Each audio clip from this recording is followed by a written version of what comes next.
पंजाबी में एक प्रचलित कथन है, जोड़ियां जग थोड़ियां होर नरड़ बथेरे। अर्थात पति पत्नी तो चाहे जगत में असंख्य होते हैं, परंतु वह दंपति जो मन भावना, ध्यान, इच्छा और कर्म करके एक हो, जिनके जीवन सफर की मंजिल एक हो, वह बहुत ही कम होते हैं। ऐसे ही एक आदर्श दंपति थे संत हरनाम सिंह जी एवं उनकी धर्मपत्नी संत सबराई जी। सबराई जी बचपन से ही प्रभु भक्ति में रुचि रखते थे। अपने माता पिता के साथ गुरुद्वारे जाना, नित्य प्रति नन्हे नन्हे हाथों से सेवा करना आपका स्वभाव बन गया। गुरुद्वारे में अपने हाथों से सेवा करना और गरीबों की हर संभव ढंग से सहायता करना आप अपना परम धर्म समझते थे। आपकी भक्ति भावना निरंतर प्रबल होती गई। गुरबानी पढ़ते पढ़ते आप इतने वैराग्य भाव में आ जाते कि आंखों से आंसू बहने लगते। आप सदा सोचते कि आपका जन्म तब क्यों नहीं हुआ जब गुरुपीर पैगंबर धरती पर साकार रूप में प्रकट थे। आप गुरुद्वारे वाले स्कूल में जब पढ़ने के लिए जाते तो पुरातन भक्तों की कथाएं सुनते रहते, जिसका प्रभाव आपके पाक पवित्र और कोमल मन पर बहुत गहरा पड़ा और आपके हृदय में एक भक्त बनने की इच्छा प्रबल होती रही। इसी प्रकार संत हरनाम सिंह जी भी बचपन से ही सतोगुणी स्वभाव के मालिक थे। आम बालकों की खेलों, चालाकियों व मनोरंजन के ढंग आपको कदापि पसंद न थे। इसी कारण आप अपना बहुत सा समय संतों की संगत में गुजारते, पठन पाठन करते और गुरुद्वारे में जाकर सेवा करके आनंद महसूस करते। आपका हृदय कोमल था, इसलिए हर किसी का दुख आपको अपना दुख लगता था। जरूरतमंदों की सेवा करके खुशी का अनुभव करते थे। इस प्रकार भक्ति भाव तो बचपन से ही आपके जीवन में छाया रहा। यह प्रभु की असीम कृपा ही थी कि संत हरनाम सिंह जी और संत बेजी सन 1932 ईस्वी में विवाह बंधन में बंध गए। गृहस्थ जीवन दोनों भक्ति भाव से युक्त थे। इन्होंने अपने घर में ही एकांत कमरा बनवाया। यहाँ बैठकर बेजी कई कई दिन भक्ति किया करते थे। वहीं आपको भोजन आदि पहुंचा दिया जाता था। आप एकांत में इस प्रभु की भक्ति में तल्लीन रहते। इतिहास में ऐसे पति पत्नी कम ही दिखाई देते हैं जो गृहस्थ आश्रम में संन्यास आश्रम की तरह निर्लेप रहे हों। शादी के कई वर्ष बाद भी आपके घर कोई संतान न हुई, जिस कारण कभी कभी लोगों की बातें भी सुननी पड़ती और उनके सुझाव भी सुनने पड़ते। रिश्तेदारों की बात मानते हुए आप अपने गांव शेख जलील से पैदल चलकर अमृतसर पहुंचे और वहां आदि ग्रंथ का अखंड पाठ रखवाया, बहुत सेवा की। परंतु जब देखा कि संतान उत्पत्ति निरंकार प्रभु को मंजूर नहीं, तो लोगों के मुंह बंद करने के लिए आपने श्री गुरु ग्रंथ साहब की हजूरी में अपने मामा जी के बेटे अनार सिंह को गोद ले लिया।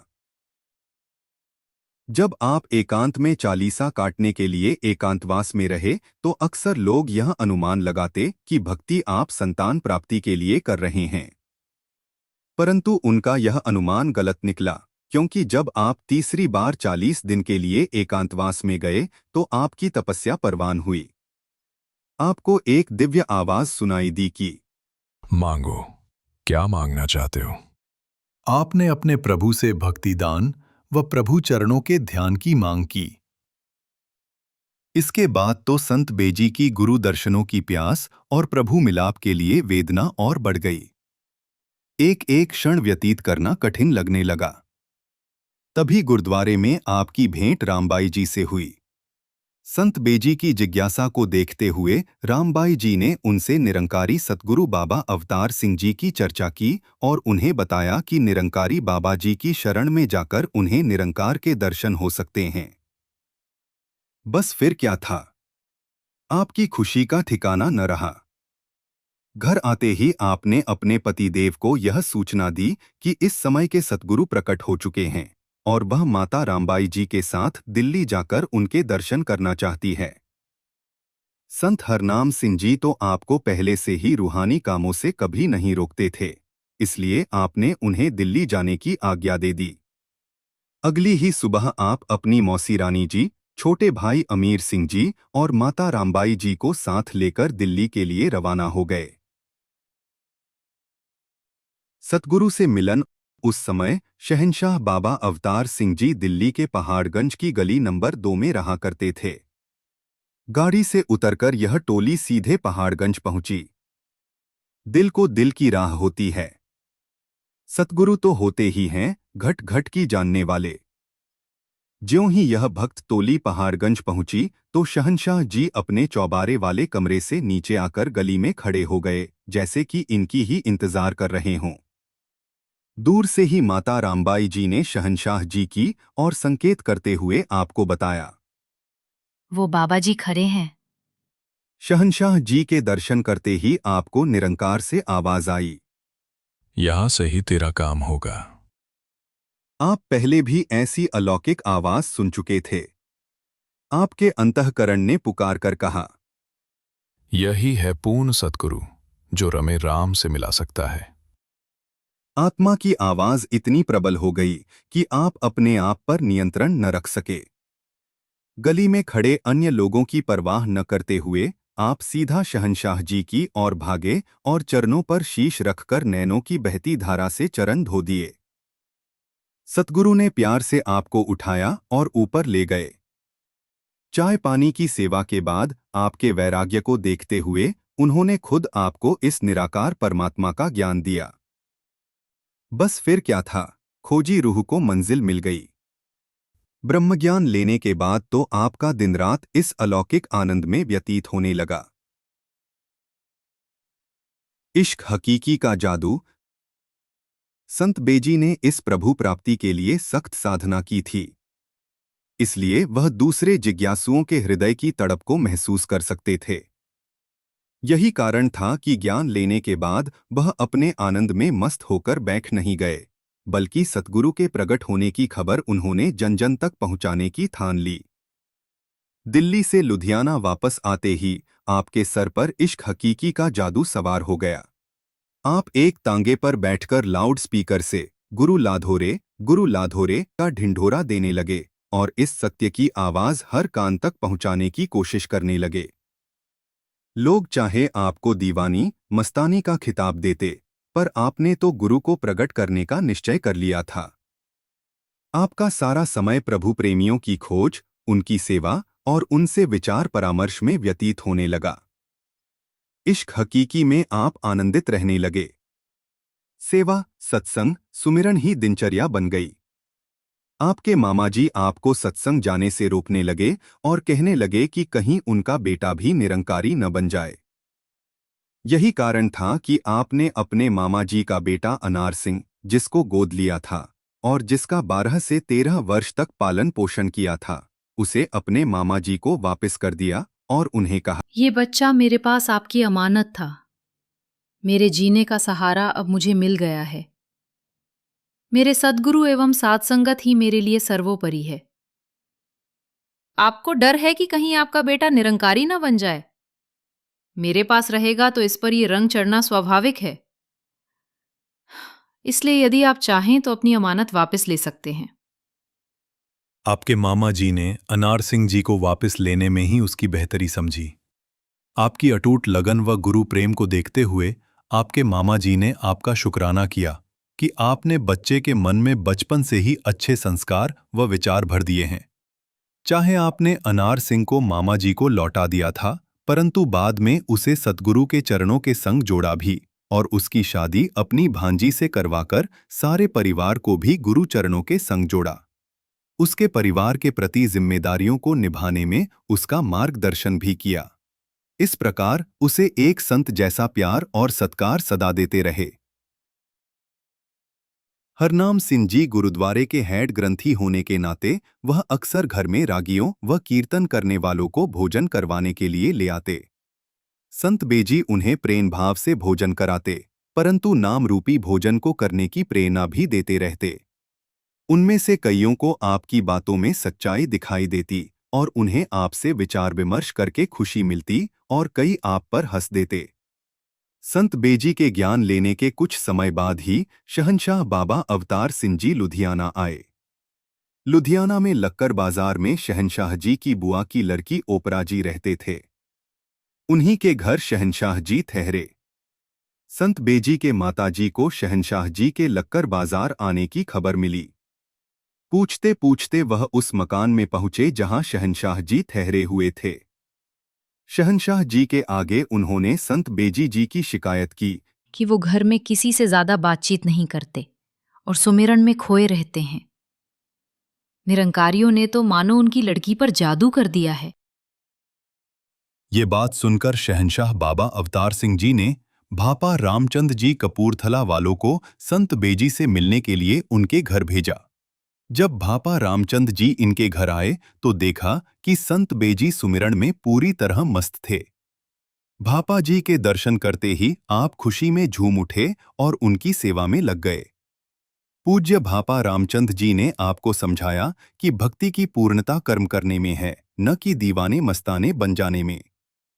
जब भापा जी ने आपको बताया कि शहंशाह जी लुधियाना में आए हुए हैं, तो आप उनके साथ सतगुरु के दर्शन करने के लिए चल पड़े। वहां पहुंचकर आपने सतगुरु के चरणों में विनती की कि उनके घर में भी चरण डालें। विनती स्वीकार हो गई। शहंशाह जी अपने संतों भाई साहब लाभ सिंह जी, भाई साहब संतोख सिंह जी और भापा रामचंद जी को लेकर संत बेजी के घर पहुंच गए। सतगुरु के आगमन पर आप खुशी से झूम उठे और दिल खोलकर सेवा करने लगे। भाई साहब लाभ सिंह जी और भापा रामचंद जी ने संत हरनाम सिंह जी से विचार विमर्श किया। थोड़े से वार्तालाप के बाद ही संत हरनाम सिंह जी ने भी ब्रह्मज्ञान की दात प्राप्त कर ली और निरंतर सत्संग और सेवा के लिए समय निकालने लगे। तो यह बात आपके व्यापार में साझीदार को अच्छी न लगी। कभी कभी वह आपको संगत में जाने से रोकने लगे। आपने आढ़त का काम ही छोड़ दिया और करीमपुरा बाजार में कपड़े की दुकान खोल ली। अब आप स्वतंत्र थे। नित्य प्रति सेवा, सत्संग करते और जब समय मिलता दुकान खोल लेते। धन्य हैं वे भक्त जिनकी भगवान सुनता है। सद्गुरु के प्रेम ने संत बेजी के हृदय में पूरी तरह वास कर लिया था। एक समय की बात है कि आपके मन में गुरुदर्शन की तरफ शिखर तक पहुंच गई। आपने अपना कमरा बंद कर लिया और सुमिरन में मगन हो गए। जब परिवार वालों ने दरवाजा खोलने के लिए कहा तो संत बेजी ने अंदर से ही उत्तर दिया, ये दरवाजा तो मेरे शहंशाह जी ही आकर खुलवाएंगे। जब गुरसिख की तड़प इतनी तीव्र होती है तो सतगुरु भी कब टिक कर बैठ सकते हैं। आपका प्रेम सचमुच ही शहंशाह जी को खींच लाया। शहंशाह जी दिल्ली से अमृतसर जा रहे थे और गाड़ी की टिकट भी अमृतसर तक की खरीदी हुई थी। जब गाड़ी लुधियाना स्टेशन पर पहुंची तो शहंशाह जी ने अपने साथ चल रहे महापुरुषों को कहा, आप सीधा अमृतसर चले जाओ, मेरा यहां कोई इंतजार कर रहा है, मैं बाद में आ जाऊंगा। शहंशाह जी का आदेश पाकर बाकी संत महापुरुष तो सीधे अमृतसर पहुंच गए और शहंशाह जी लुधियाना में उतर गए। लुधियाना स्टेशन से आप सीधा संत हरनाम सिंह जी के घर अचानक आ पहुंचे और आवाज दी, संत जी, मैं आ गया हूं, दरवाजा खोलो। शहंशाह जी की मधुर आवाज सुनते ही संत बेजी की सुमिरन की तार टूटी। दरवाजा खोला और नम नयनों से अपने प्रियतम के दर्शन किए। जब आपने शहंशाह जी के चरणों में अपना मस्तक रखा तो शहंशाह जी ने फरमाया, संत जी, मैंने आपको शून्य अवस्था में रहने के लिए नहीं कहा। बाहर निकलो और तड़प रही दुनिया को सत्य का रास्ता दिखाओ। तभी से आपका नाम संत जी पड़ गया। आपके भक्तिभाव को देखते हुए शहंशाह जी आपको अपने साथ ही अमृतसर ले गए।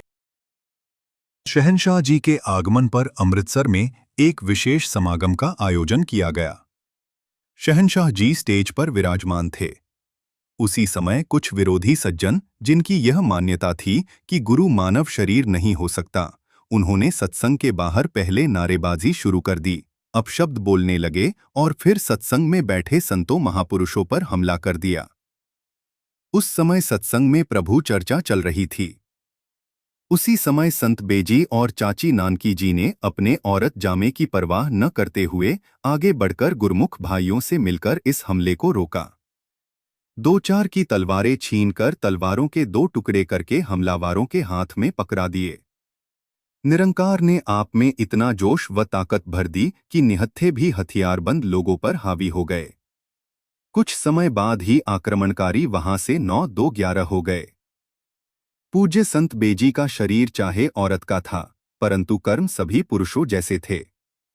आप एक निडर और निर्भय योद्धा थे। सच्चाई का संदेश देते समय हृदय में कभी भय नहीं आया। प्रचार संत बेजी की लगन, श्रद्धा, विश्वास एवं तप त्याग को देखते हुए शहंशाह जी ने आपको ब्रह्मज्ञान बांटने की आज्ञा प्रदान कर दी। आपकी अथक कोशिशों के कारण संतों में बढ़ोतरी होती चली गई। जब संगतों की गिनती बढ़ने लगी तो सन 1961 से 62 में लुधियाना में शाहपुर रोड पर सत्संग भवन के लिए जमीन खरीदी गई। इस भवन निर्माण कार्य में आपने स्वयं भी तनमन धन से सेवा की। भवन निर्माण के समय हुजूर शहंशाह जी भी आपके पास अक्सर आते और भवन कार्य के संदर्भ में आदेश देते। भवन तैयार होने पर वहीं सत्संग होने लगा। महापुरुषों का आना जाना निरंतर बढ़ता चला गया और आप दिनरात सेवा में व्यस्त रहने लगे। संत बेजी की बहन भगवंत जी की बेटी सुंदर जी बचपन से ही बेजी के पास रहती थी और आपने ही उसकी शादी कपूरथला के महात्मा जसवंत सिंह जी से करवाई थी। उनकी शादी को अभी 1 वर्ष ही हुआ था कि परम संत भापा रामचंद जी ने सुंदर जी को कहा, लुधियाना भवन में बेजी और पिताजी सारा दिन सेवा में व्यस्त रहते हैं। बेजी को रसोई घर में ही बहुत समय व्यतीत करना पड़ता है। इस परोपकारी बहन का सारा समय गुरु का संदेश देने में लगना चाहिए। इसलिए आप कपूरथला से लुधियाना चले जाओ, वहां भवन पर सेवा करो। सच्चे पातशाह कामकाज में भी बरकत डालेंगे। भापा जी का हुक्म मानकर बहन सुंदर जी लुधियाना आ गए और 18 वर्ष तक शाहपुर रोड वाले निरंकारी सत्संग भवन पर रहकर सपरिवार सेवा करते रहे। दातार ने कृपा की, व्यापार भी खूब चमका और नाम धन की कमाई भी बहुत होती रही। आप संगत के महापुरुषों को अपने परिवार का सदस्य ही समझते और हर किसी को माँ बाप का प्यार बख्शते। आपकी अपनी सेवा भी लाजवाब थी। जब शहंशाह जी आपके पास भवन पर आते तो आप थाली में जहां सब्जियों की कटोरियां रखते, वहां एक कटोरी में चांदी के सिक्के भी भेंट के रूप में रखते। बाकी महापुरुषों को भी कहते कि सतगुरु आए हैं, अधिक से अधिक नमस्कार करनी है। यदि देखते कि किसी संत के पास माया का अभाव है तो आप अपने पास से बहुत से संतों को नमस्कार के लिए माया देकर कहते कि जब आपके पास धन होगा तब आप वापस कर देना, अब सेवा खुले दिल से कर लो। इस प्रकार हर संत का सेवा में बीज डलवाते। लेखिका यह सब कुछ देख रही थी। दासी ने बेजी से पूछा, बेजी, आप इतने महापुरुषों को रुपए बांटते जा रहे हैं, क्या आपको याद रहता है कि किसको कितने रुपए दिए हैं? बेजी ने मुस्कुराते हुए कहा, बच्ची, यदि यह महापुरुष पैसे वापस दे गए तो इनकी सेवा हो जाएगी, वरना गुरु घर में मेरी सेवा परवान हो जाएगी। इस तरह मुझे दोनों ओर से फायदा ही फायदा है। एक बार आप गोविंदगढ़ आए। सत्संग के प्रोग्राम के बाद एक महापुरुष बहन के घर चरण डालने थे। दली में से गुजर रहे थे कि एक और बहन हरभजन जी, जिनका घर रास्ते में ही पड़ता था, वह एकदम बाहर निकले और बेजी और पिताजी को अपने घर चरण डालने के लिए विनती करने लगे।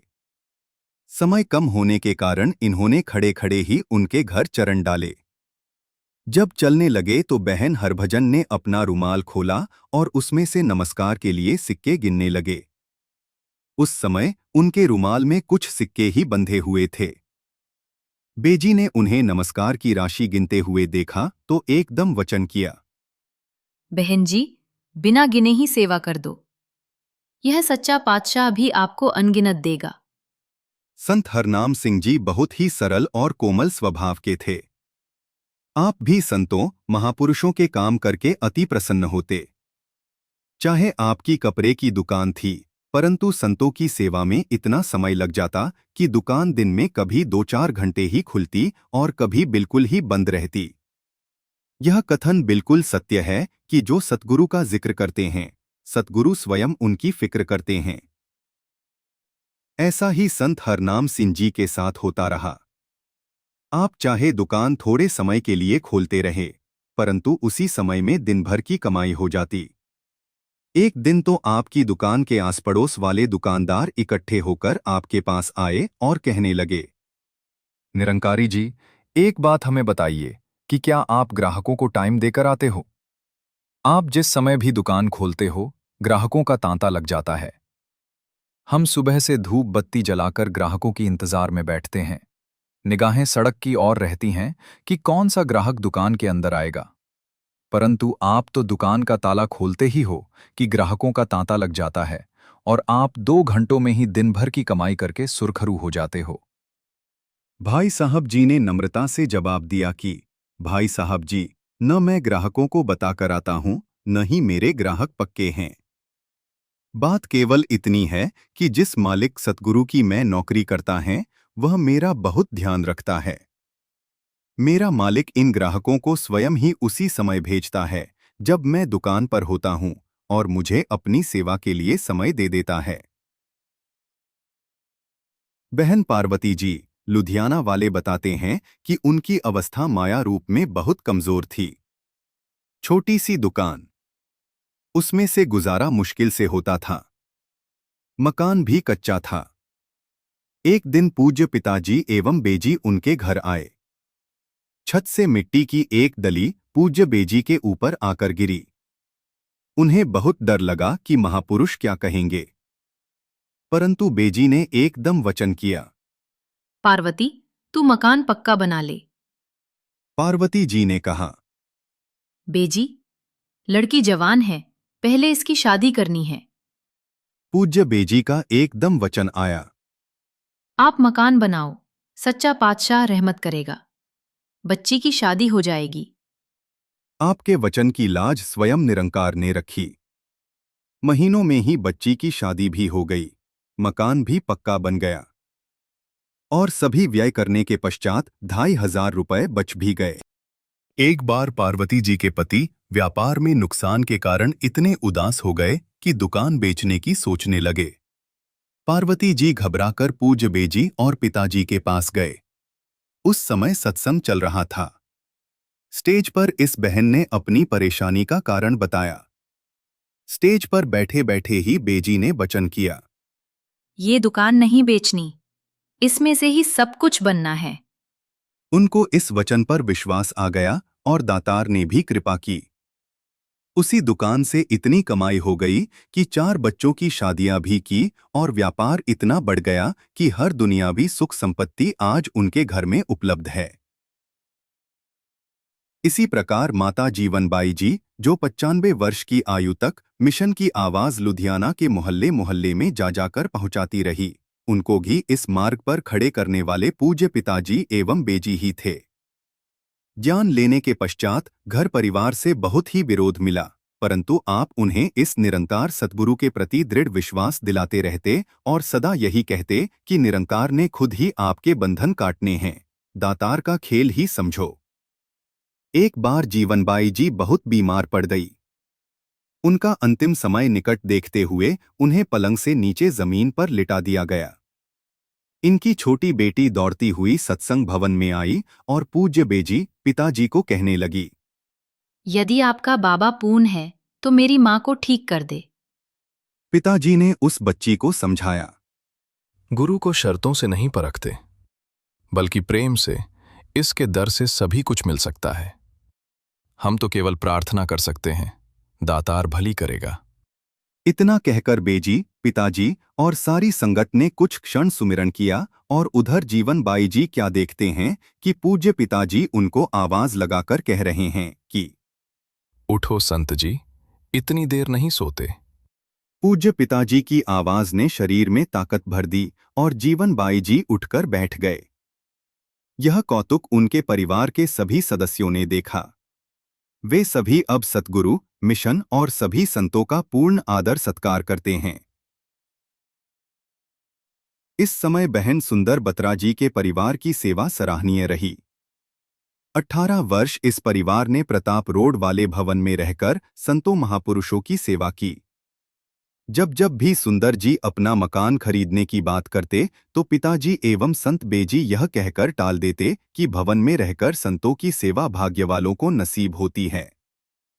आप यहीं पर टिके रहो। एक बार सुंदर जी और उनके पति जसवंत सिंह जी ने ध्यान बनाया कि एक प्लाट खरीदकर मकान बनवा लेते हैं, क्योंकि अब बच्चे बड़े हो रहे हैं, उनकी जरूरतें भी बढ़ रही हैं। उन्होंने पूज्य पिताजी एवं बेजी की आज्ञा लिए बगैर किसी को 60,000 रुपए जमीन खरीदने के लिए दे दिए। दातार का खेल ऐसा हुआ कि न जमीन मिली और न ही पैसे वापस आए। वे इस घटना के पश्चात तो कई वर्ष तक इस भवन पर ही टिके रहे। जब लुधियाना में भारत नगर चौक वाला भवन तैयार हो गया और पूज्य बेजी एवं पिताजी वहां रहने लगे तो उनकी अनुमति से इन्होंने भी अपनी कोठी लुधियाना में बना ली। परंतु हर रोज सुबह 9 बजे से देर रात तक भवन की सेवा को भी संभाले रखा। यात्रा संपन्न हुई। दातार सच्चे पातशाह ने आपके दोनों ध्यान पूरे किए। संत बेजी के जीवन का सफर 7 जनवरी 1978 ईस्वी को संपन्न हुआ तो हुजूर सतगुरु बाबा गुरवचन सिंह जी एवं निरंकारी राजमाता जी उन दिनों कल्याण यात्रा पर थे। इसलिए सतगुरु का आदेश पाकर परम पूज्य बाबा हरदेव सिंह जी एवं माता सविंदर जी दिल्ली से श्रद्धांजलि समारोह में पहुंचे और साध संगत को आशीर्वाद दिए। पूज्य संत बेजी के शरीर छोड़ने के लगभग 3 वर्ष बाद सन 1980 में संत हरनाम सिंह जी का स्वास्थ्य कुछ बिगड़ गया। आपको कुछ दिन अस्पताल में भी रहना पड़ा। आपने अपनी सारी संपत्ति संत निरंकारी मंडल के नाम कर दी। रविवार शाम को आपकी तबीयत अचानक खराब हो गई। महापुरुष आपको अस्पताल ले गए। 2-3 दिन तक वहां इलाज चलता रहा। अंत में 3 अक्टूबर 1980 को आपने इस नश्वर शरीर को त्याग दिया। संक्षिप्त में यही कहा जा सकता है कि आपकी जीवन की कहानी निरोल परोपकार की गाथा है। आपने जीवन जीकर जीवन जीने की कला सिखाई। आपकी बेमिसाल सेवा का बीज आज वट वृक्ष बनकर लुधियाना की विशान संगत के रूप में प्रफुल्लित हो चुका है।